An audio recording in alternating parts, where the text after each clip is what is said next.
finish.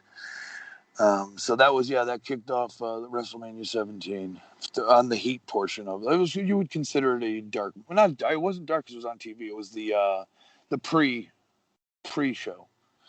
You know what I'm saying? But right, it's still right. it's a WrestleMania match. Well, right, yeah, it would be considered. Yeah, it would be considered part of the kickoff show nowadays. Yeah, exactly. Yeah. I wrestled Yeah. in front of 68,000, so can't take that away. Well, no, it's still part of WrestleMania. I mean, at that point, the only purpose you guys had was to get people amped up for the show. Yeah, and I tell you, it was a great show. What a show that was, man! That was probably considered one of the best ones. That's where that big ladder match, the first one with the Hardys, Edge, Christian, and the Dudleys. Right, TLC. That was the first one. Yeah. And they had Rock Austin one, the first big one that they did, which was off the chain. They had so much good shit on that card. It was ridiculous, man. That was like the last of the Attitude Era. It would have been. It would have been definitely by then at that point. Because then after that was really the WCW, ECW invasion angle. You know, the alliance and the, you know. Yeah, that was messed up. Yeah. Well, they dropped what possibly could have been the biggest angle of all time. You know? Which one was that? That's when Vince, in real life, bought out ECW and WCW. And created the alliance, which Stephanie owned, and Shane. Yeah, I remember that part of it. Yeah, and then they went against Vince, and then Austin turned heel and took all the ECW and WCW guys. Like, I was Team Alliance. That's what broke up me and Pac, essentially. Pac you know. With like that didn't make any sense because X-Pac, yes, he was known a lot for his time in WWE. But he was in WCW as well, and they considered him part of NWO and the Clique. It would have made sense to put X Factor part of the alliance. Yeah, it would have. There's a lot of stuff that they dropped the ball to. You know, I was in the ring for the integral part of this storyline. It was I don't even remember how it went down completely, but the first thing, it was like at the top of the hour. It was like 8 o'clock to 9 o'clock. And then 9 o'clock to 10 o'clock, 2-hour broadcast. At the 9 o'clock hour, it was like me and Raven or something like that against the Dudleys, I believe. Something happened, and a bunch of ECW guys came in like it was going to be. It was like an outsider. There were some WWE guys in there, and what had happened was all the ECW guys turned their backs and started beating up the WWE guys. I remember that. Yeah, so then. Shane McMahon, Stephanie McMahon said, and she came in with Heyman, like, we just bought ECW. We are ECW. So ECW right then and there, that broadcast was like me, Lance, whomever, Taz, the Dudleys, we were Team ECW. The crowd in Atlanta, popped so huge. ECW. So we thought there was going to be WWE, ECW, and then Shane McMahon's WCW, right? Which a three-way dance, like a three-way match, a three-way feud, right? That would have been the Super Bowl of wrestling, what fans dreamed about forever, right?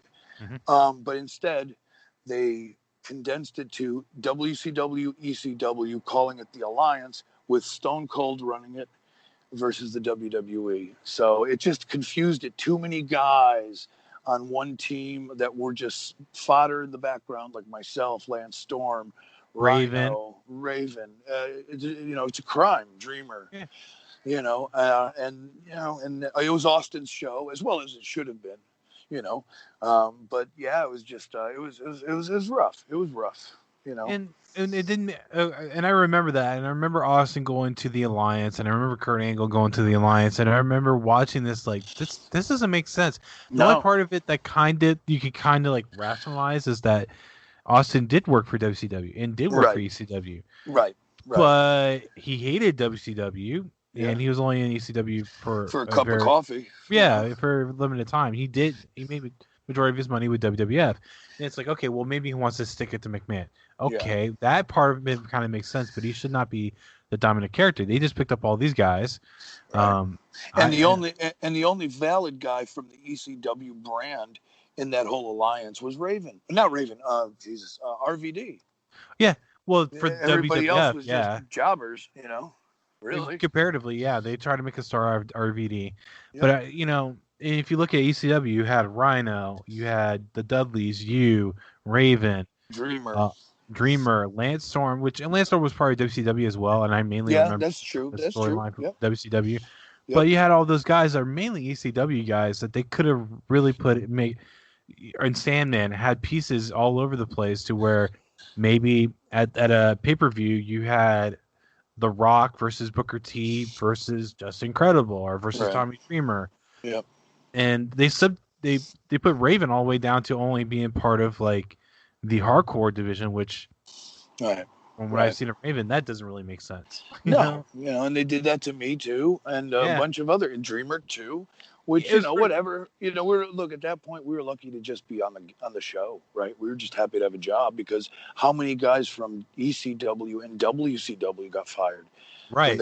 When the companies melted together, there was if you really think about the logistics of the business, at one point in 2000 there were 300 full-time wrestling jobs available in North America. Right. From all three companies. Mm-hmm. Now, 1 year later, you go from 300 to probably 100 full-time. So you lost 200 guys in the mix. I know a lot of those guys were bloated names like, the Valentines and the Nasty Boys and, those, because WCW had a shit ton of guys. But then we also lost a bunch of good ECW guys. Sabu never got to come over in that period. Sandman didn't get to come over in that period. We could go on and on, but a ton of guys didn't make the cut. So the real big ones from WCW were, guys like Booker, Scotty Steiner, even though he didn't do really well. He got a gig. Mark Bagwell, which was disastrous. But that's what I'm saying. It's like they just took Sting didn't come in because they, he decided to take the WCW money and sit out, which was genius from him. At least he got paid. He didn't have confidence Vince was going to do the right thing by him, which he was right. And he got that WCW money. Yeah. People underestimate it, man. Let me tell you. And I'll say this real quick. Lance Storm made the best move ever, and it showed that how my life changed and his life changed for me deciding to be a mark. I knew Paul was going to make me a world champion. I knew I was going to main event the entire year, pretty much of 2000, and I did. Lance Storm in 1999 decided to take a 3-year deal with WCW, and he did. Lance made 250, 275, and 300 something for 3 years, guaranteed. Got the whole thing.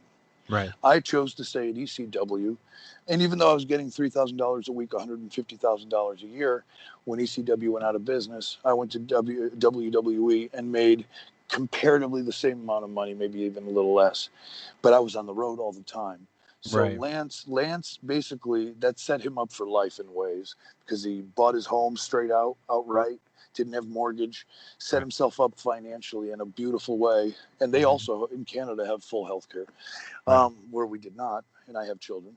But anyways, long story short is that one move of me being a mark for the character and thinking I'm going to just keep pushing my character in order to gain leverage when the business changed so drastically. Hundreds of lives were affected forever. Right. So, I'll never forget that, man, because he's in a better place, and there were other mistakes made, don't get me wrong. But as a fan of wrestling, we always say, stick with your heart, don't sell out. But brother, I've seen it all. Get your money. And it sounds horrible, but get your money. There was and when you mentioned Lance Storm in WCW, I actually think what they did with him was really, really well too. I think so too. Rebranding all the titles to Canadian. Yep. And to whereas when he went to WWE and they were like, "Oh, he's boring," that means you guys aren't doing anything with him. Yeah, no, they didn't get it. Yeah, he was wildly entertaining. He had like the 3 belts with the Canadian flag stickers. Yeah. Yeah, the awesome. below like 100 kilo belt, which was the cruiserweight, the Saskatchewan something or another, which was the United States or the hardcore title, one of them. It was the United States, I think, or maybe the hardcore. I don't know. don't know, but Yeah. it was great. It was great. And If I could be serious for a moment. yeah. And when it comes to like WWE and WCW, I'm not a huge fan of Vince Russo, generally speaking, but Right. I give him credit where credit's due. He did make sure everyone had something to do, and Yes. he did do something well with like Lance Storm and stuff like that. Yeah. Absolutely. But I won't keep you any longer about this. I appreciate you coming on and talking about. No, it was my pleasure, man. Finally, get to cap it off, man. It was a wonderful time. I could talk to you wrestling all day. All right, that's the discussion between Justin Credible and I talking about AEW's Blood and Guts match. I asked Justin to come on just because of his experience within the wrestling industry as well as working hardcore matches. And as you heard, he had participated in a War Game style match previously. This was a long discussion, and there was a rough cut in the middle of it because he had lost battery on the device that he was using, and we had to pick it up a few days later. But I appreciate it nonetheless that he was able to speak with me regarding it. As you could tell, the conversation kind of jumped around between several different things, and it kind of got long here, about an hour and 40-minute long discussion. I did cut some things that will be uploaded directly to YouTube, some of which was, talking about Scott Hall and mental health and things like that. If I kept everything in that we talked about, it would be probably 3 hours long. But I thank you guys for tuning in and listening in. You can listen to us on Spreaker, Spotify, Apple Podcasts, Google Podcasts. I think now it's actually even including Podcast Addict and iHeartRadio. You can follow us on Twitter at WrestlingSCool. Facebook is Wrestling Still Cool. Instagram is Wrestling Still Cool. TikTok is Wrestling Still Cool 90. And there is a LinkedIn for Wrestling Still Cool, as well as the email is wrestlingstillcool@gmail.com. Please provide any kind of feedback there. And in terms of like the Twitter and Facebook, I've been trying to post every episode there, as well as trying to keep the activeness there while Mark is on hiatus, just because, as you can see, it's just been mainly me. There is a couple more episodes coming out, including Weeks of Wrestling. There's going to be a Double or Nothing episode. I'm trying to do that as a roundtable, so I'm trying to get together a few people so we can kind of have a roundtable discussion about all the matches there. I think it would be more of an interesting take on trying to do this kind of episode. As well as I'm about done with the Retribution one, so that's about to be uploaded. I thank you guys for tuning in, spending time with us. Provide us any kind of feedback on the social medias, as well as where you get your podcast, where you could, if you are able to rate and review it, that is much appreciated, and I would like to see that there. You can email us as well. Provide us any kind of ideas you might have regarding episodes or anything of that nature. Thank you again. Hope you guys enjoy the rest of your day. Thank you.